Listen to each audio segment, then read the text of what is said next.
ওডিআইতে এটা কিন্তু খুব একটা ফিয়ার ফ্যাক্টর হচ্ছে যে বুমরা আর হার্দিক যদি না থাকে তাহলে টিম তো আমার মনে হচ্ছে এই যে সিরিজটা হলো,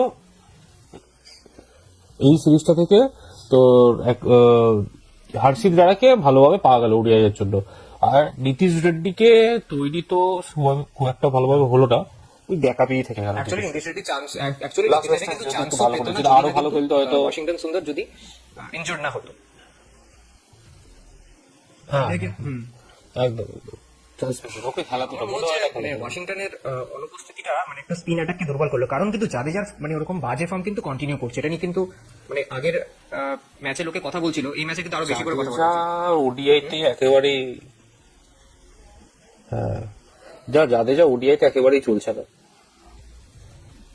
এটা একটা বিশাল একটা কনসার্ন, যদিও মানে হাক্সার চলে এলে বোধহয় জাদেজাকে রিপ্লেস বোধহয় করে দেবে।